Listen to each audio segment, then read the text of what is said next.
All right, welcome in to another episode of the Outsider Podcast. I'm your host, Drew Landry, and I've got a great guest for us today in Councilman Stephen Massengale. But before we get to our guest, I want to give a quick shout out to my friends at the Mediocre Movie Club. Mediocre Movie Club is a self-professed group of idiots who give above average, nothing great, nothing terrible, set of reviews on movies, TV shows, all things media, perhaps even another one coming for the Taylor Swift album that dropped not too long ago. We'll see if they give a review on that. You can find the Mediocre Movie Club on Facebook at Mediocre Movie Club. You can find them on X at Mediocre Movie CL, on Instagram and on Threads at Mediocre Movie Club. And of course, you can go to their website at mediocremovie.club. That's mediocremovie.club to see all their recent reviews.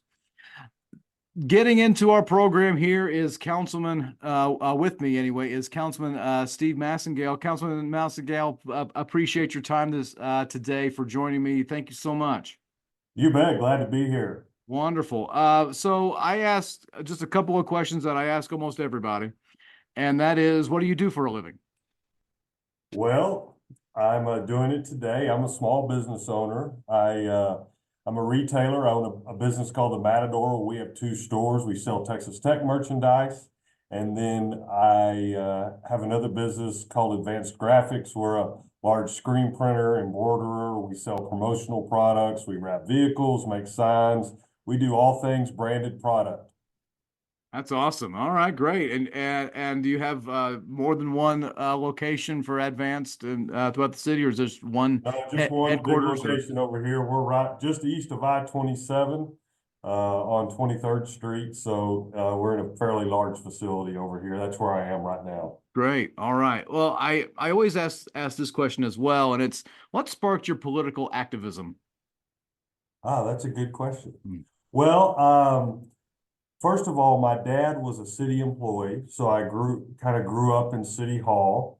Um, the scouting program was very important to me growing up. I'm an Eagle Scout, so Hmm. I had quite a bit of leadership training. So I think that started kind of the wiring in me to serve. And then as I was building my business, I was encouraged to get involved in the Chamber of Commerce, and I did that right out of college.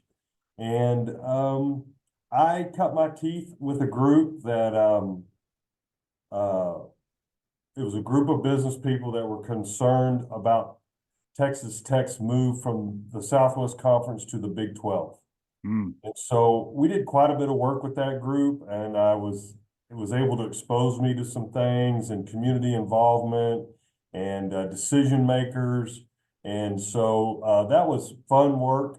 We did that for 2 or 3 years. And from there, I was asked to join the Chamber of Commerce Board. And in 2002, I was asked to lead that board. So I was a very young chairman of that board. So anyway, that was kind of my start. You want me to finish with my resume, maybe? Yeah, you can go as long as you want for Okay. it. That Okay. that yeah, Well, that's good. so I served on the Chamber of Commerce where I quickly learned how to hold City Hall accountable. Uh, Business people were upset with an issue, and so I got to do that. And in '06, I was asked to run for the Lubbock School Board.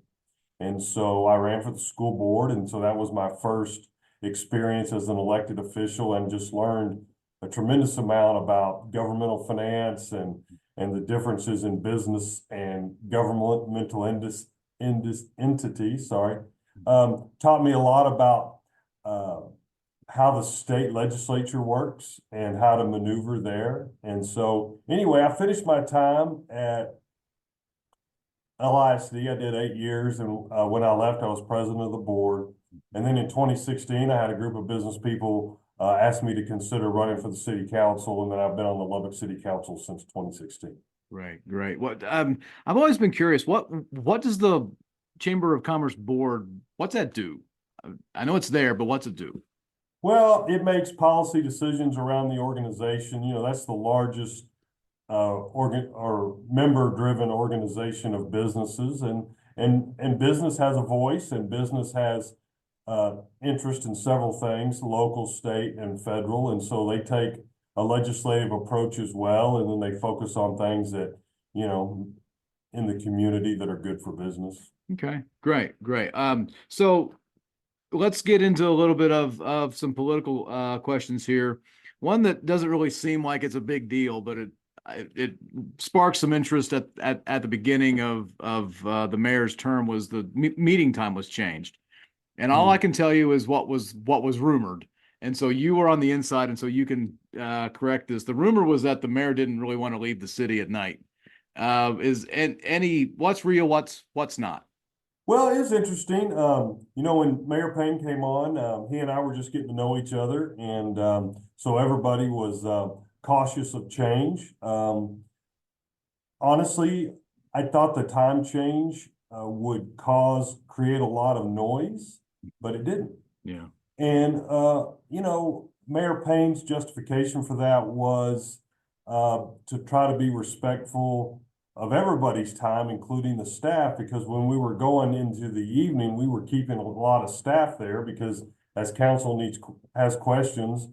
And we live in a world today where if you need access to your leaders on the city council, I mean, we get texts, we can be contacted via social media, you can email us, and we set meetings with constituents, or I set meetings with constituents all the time. And so the concern for the access, I don't think became reality on that meeting change time. So are you fine with the way that the meeting times are now? Yeah, I haven't, I joke around, when I was at the school board, our meeting started at 7 a.m., which I really liked that start time. It allowed me to get to work, but I don't know that that's real popular either, but I have no plans if I'm elected to change the meeting time. Okay. All right. One issue that really did blow up and without any jokes that could be brought here as they just kind of write themselves on this is the sewer issue. And I want to take a quote that you gave to KCBD is that, and this is just what they told you or what you told them back in February is that the cost of the last piece of that line, the small piece of the line, should your neighbor pay for it or should you pay for that? At the end of the day, it's the property owner's line. And I think that's why I can justify supporting that particular policy.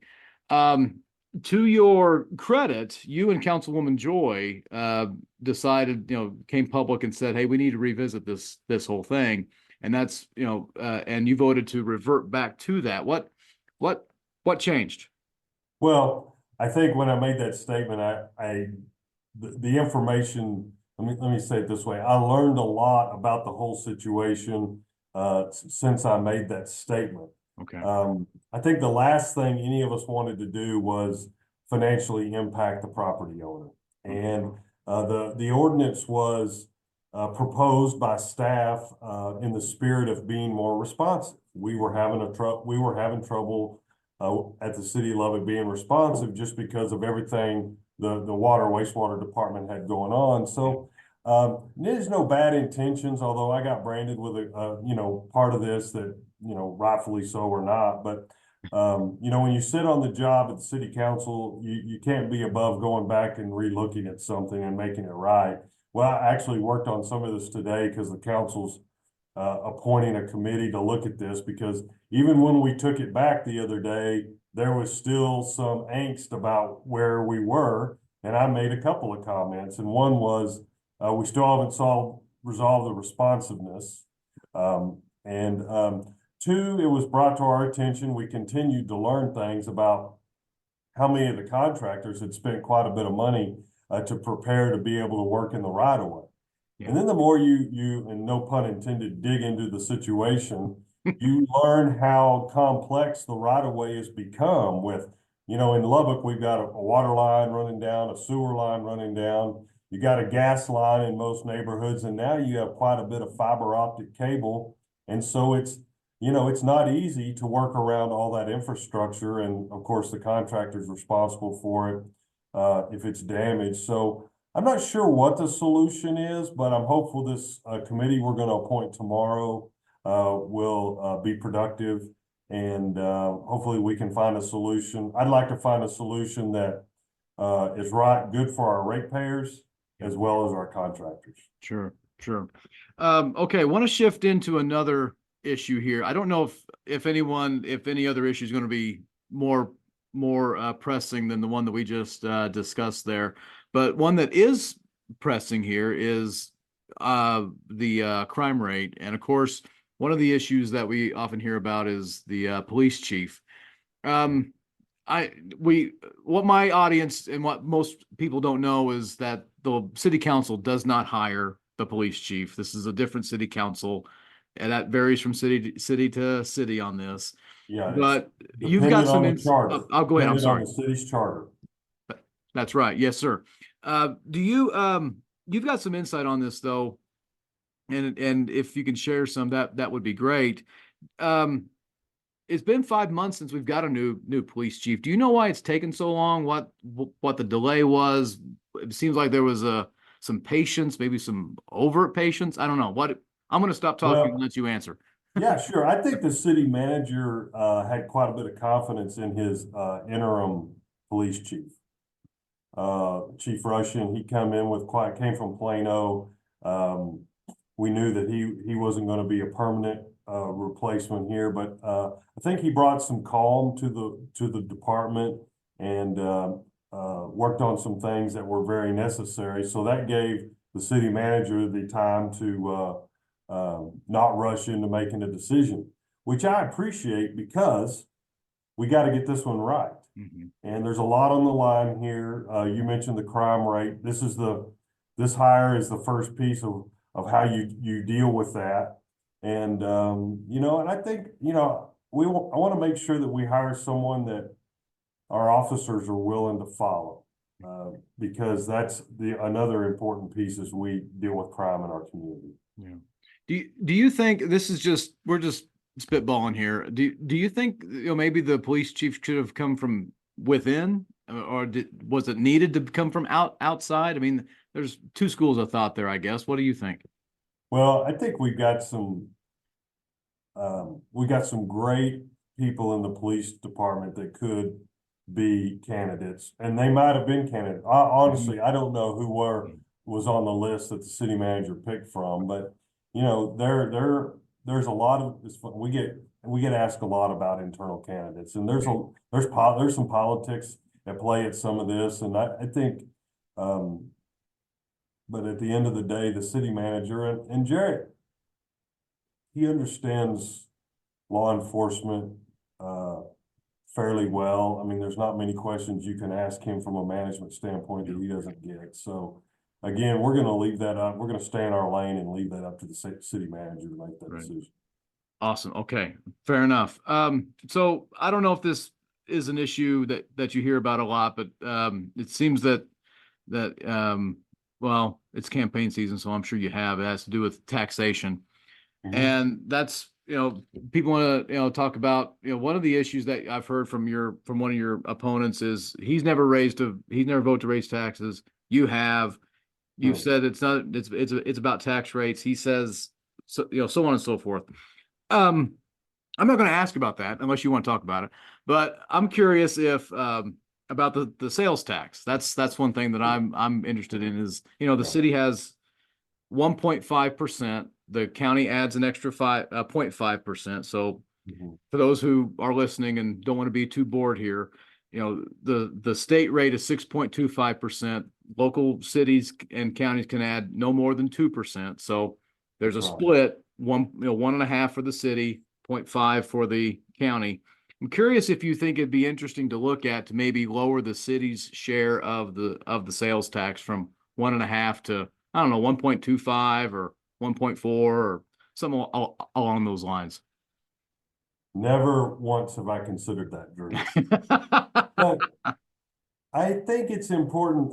I think your point about sales tax is very important because on the campaign trail, everyone is hyper obsessed with the property tax, but sales tax relieves property tax. Yeah. And, and sales tax can ebb and flow so quickly and impact what the city can do with their budget, which puts more pressure on property tax. But I think whoever's in the mayor's seat, and if I'm in the mayor's seat, we've got to work on ways to increase the generation of sales tax, because you can do that in a way that visitors pay that. It's a consumption tax. But sales tax is important, but it's never talked about on the campaign trail. Yeah. Yeah. Uh, so if you want to talk some more about that whole tax rate issue that's being discussed here, go right ahead. Sure, sure. No, I've got an opponent that likes to call me a tax raiser, and I have supported incremental, very small incremental tax increases. I believe on 3 of the budgets I've worked on the other 5, I've either voted to keep the tax rate the same or voted to lower it. It's there's a fine balance in maintaining services and making sure you're making the investments. Those 3 that I uh, voted for, 2 of them were for the Public Safety Improvements Project, which was our new patrol division stations, downtown police headquarters. This most recent one, by the way, that the entire council, except for my opponent, voted for, was all for public safety. There were some, we had to staff a new fire station and plug some dollars in to make sure that we stay competitive with our first responder salaries. But yeah, when it comes to public safety, I'm willing to make a judgment call on that. Right. I've heard you talk about infrastructure, and that's one of your a big part of your platform. What like when we talk about infrastructure, one of the things that often likes to come up is how do we pay for it? Do we need a bond for that? Is there go money that we can do? What's the idea? Well, somebody in my campaign team is like, careful with the word infrastructure. You may need to be more specific, but I mean, priority on infrastructure is streets for me right now. I think we're behind as a community on building streets to keep up with our growth. I'll give you an example. 114th Street is in my district in District 4. We're working on it now. We just finished the stretch from Slide to Quaker. We're working on Quaker to Slide. There's some more of 114th in the bond that passed in 2022, but that street should have been done before I ever got elected. Yeah. So that's just an example of how far behind we are. Yeah. Prior to the 2022 street bond, we haven't had a street bond in our community up for election for 13 years. I think the last one did like the work you saw on 34th Street. You look at a lot of the cities in Texas that are successful with this, they're in a natural cadence of every 4 to 5 years, they are bringing a street bond up to give us the community that shot in the arm to keep up with street construction. Yeah. And what you do is you get in a cadence of where you can pay that off, take the debt back, and not impact the tax rate, which is what a lot of them do. We still have needs that haven't been resolved. Broadway's got to be resolved. Mm-hmm. We've got to find a plan to fix Broadway, and we've got I think the 200 million that we did in 22 is about a third of our immediate needs, right? When there was a bond not too long ago, maybe I don't know what 3-4 years ago, that included Broadway, if it failed, what do you think it failed? Was it because of Broadway, or do you think it was because of Broadway? I think there were the way the council set it up at that time. I think the whole bricks thing just didn't make sense, and the length of Broadway that was proposed was probably too far. It probably should have stopped at Avenue E. I've always taken the position that we've got to find the biggest bang for the taxpayer's buck on Broadway, and I'm not sure that'll end up in bricks. I think we can honor the legacy of the bricks. We build streets all the time that we don't get input on as far as how it looks, but whoever sits on this new council is going to have to make the design decisions and push forward. My guess is fairly quickly with Broadway, so that we can have a plan, and even once you get it rolling, it'll take you 3 or 4 years to get it done. Yeah. That's definitely the case here. I want to address one issue that is often brought up, and I want your take on it, if that's okay with you. Is that there's an ongoing thought and I don't know why it's ongoing, but it is that Southwest Lubbock gets whatever it wants, yet the east and north sides don't, and they have bad sidewalks and all that sort of stuff. Does your infrastructure plan include the north and east side of the city? Well, prior council and this council has made significant investments in neighborhoods in those parts of our community that actually had dirt streets. And that's unfortunate, but matter of fact, just east of me here where I'm at today, off of the interstate, uh, we are working on those streets and building new sidewalks and improving those neighborhoods. I think if the new council was willing to consider another street bond, probably a smaller street bond, I think we have to look at where we're at on investments in those parts of our community to make sure we're keeping up with that and make sure we're having impact. Let's make the distinction though. There's so much of the investment in northeast and even central about the streets, and in my mind, you got to make sure you separate new construction from maintenance. Okay. Okay. And, Help us understand the difference there. well, maintenance is paid out of the general fund, and I've taken a hard line, and the prior council and this council has agreed that we'll pay for street maintenance with cash, and so that's cash back from your property tax collection and your sales tax collection. Before I was elected to the council, we were financing that street maintenance. And so let's say on some streets, maintenance lasts 7 or 8 years. When we're financing it for 15, that just doesn't make good business sense. Why would we want to continue to do that? So the amount of money we can pay in cash is never enough at the end of the day. We'd love to find a way to boost that dollar up. We'd love to get closer to 20 million. I don't know if that's realistic or not, but I do think not straddling the taxpayer with debt on street maintenance is important, but we can do street maintenance for days. And we have over 3,000 miles of lane miles of streets. So, it's expensive. Our streets department does a good job keeping up with pavement conditions, so we know which ones to tackle first. But I do think it's important for your listeners to understand the difference between investment in new roads, like roads that would connect to Loop 88, Broadway. That just needs to that's a complete rebuild. That's not a maintenance piece.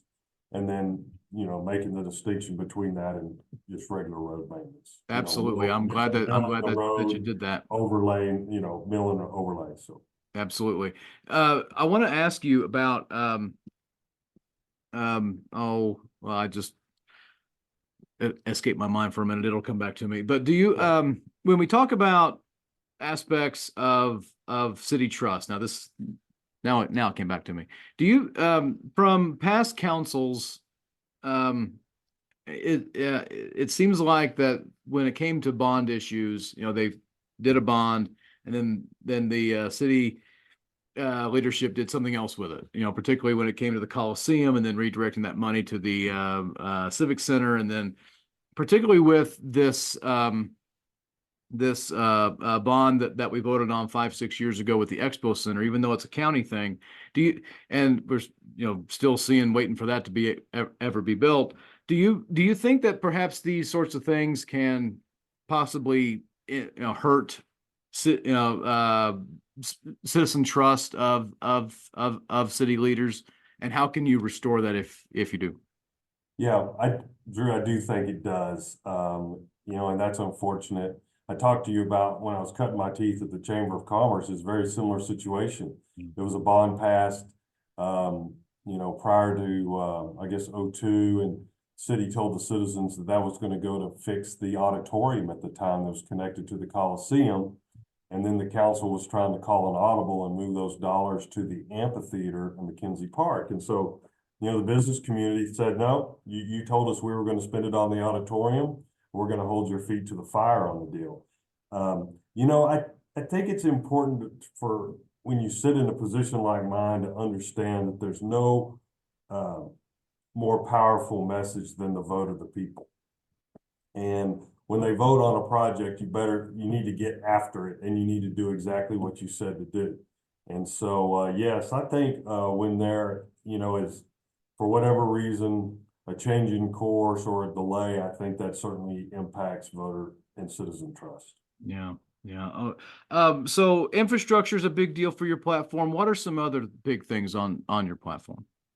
I talk a lot about public safety, which we talked about. I'm a pro business guy. I'm a pro growth candidate. I'm a product of a healthy business community here. What I have is what I've made, and have been able to grow my business here. And I want to make sure that City Hall has less red tape and rolls out more red carpet for those that want to run their businesses, start a business here, or invest their dollar in our community. So, I'm not shy about talking about, I think a great business environment raises all ships and it's good for all. When we talk about, how important lower taxes are and, although we have additional needs all the time, growth solves a lot of those problems. And so, I think it's important that we find a way to allow those types of entities and people invest their dollar in our community. Yeah. What are this is just a thought here, and so roll with it if you can. What about like any ideas on how we can keep some tech grads from going back to Dallas or going to San Antonio, or any ideas as how we can make Lubbock marketable for our tech grads to want to stay? Well, I think it all falls in that same bucket of Mhm. business friendly and growth. I think we've got to make sure that we're focused on creating great jobs. We have a great opportunity with all the higher education institutions we have in our community. Yep. We have a great opportunity with our agricultural industry. We swung for the fences, and Loprino does exactly that. And there's going to be so many more residual businesses come in that aren't part of that economic development package that are going to create great jobs in our economy. But, I get asked about economic development all the time on the campaign trail, and I support what LEDA does, the Lubbock Economic Development Alliance. It's not perfect, but cities in Texas especially are competing to bring companies in all the time, and we have to play by those rules. And if we can do it where we create great jobs, that's the focus. I always say we've got to make sure we create jobs that buy houses and send families on vacation to Disney World in the summer, then we're doing our job. But it's creating great jobs that'll stop that brain drain. Secondary to that, I think a lot of those new graduates from our colleges are interested in downtown type environments. We know that younger people look at where they want to live before they decide what they want to do for a living. So I believe working on our downtown and revitalizing downtown and bringing more things to do downtown will be helpful in that regard. I think, I worked hard on the South Plains College downtown campus. That was a concept I presented to lead of the council as well as South Plains College. And I just think that's good for downtown Lubbock. I think that's good for our high school graduates, especially in that part of our community, to have access to higher ed. Yep. I think it's good for the Texas Tech South Plains College relationship. It gets people downtown. It helps people. It motivates investors to have more housing downtown, and so forth and so on. That's great. I want to ask a question dealing with an issue that I'm probably the only one who cares about this. So this is Citizen Drew asking this particular question. It has to do with baseball. There was anytime if you're on any other show and you hear a text about baseball, it's coming from me. So just a little spoiler alert about that. It was 2016. There was a group that wanted to get the College Baseball Hall of Fame. I guess where Buddy Hall is, maybe in that general area. It was on the lot, it was on a piece of property the city owned directly west of Buddy Holly Hall. Okay. Yeah. And then like I asked a former councilman, I said, what happened here? What was the deal? Because there was, the missions, the San Antonio Missions, which was a AA affiliate of another team, the San Diego Padres. They were going to become AAA, and so they needed a AA team, and so Lubbock and Amarillo were on the map. So it was another location from Kansas, and this group that was headed by a former councilman and who tragically passed, David Nelson, came together and gave a not so great presentation, and that's what the former councilman from the North District, District 1, told me, because it was just not a good presentation, and that's kind of been like the end of any sort of future of Lubbock baseball. Is that how you remember it? Is that how kind of put maybe a sour taste in everyone's mouth about Lubbock baseball? Well, that's interesting. I don't know that there's any sour taste about Lubbock baseball. Okay. That project, I believe there were some deadlines in the agreement that maybe that group wasn't able to meet, and then the contract fell apart. You're going to really test my memory if I were to give you all the details on that. But it's not. You don't get too far down into discussions about downtown revitalization and things that you could do. Is that you just see the success in Amarillo and what they've done. Although I think it's a little different dynamic to have Texas Tech. I mean, we got great baseball in our community, but I don't think if there was a right way to do something downtown with a ballpark or bring minor league in, that you wouldn't take a hard look at that.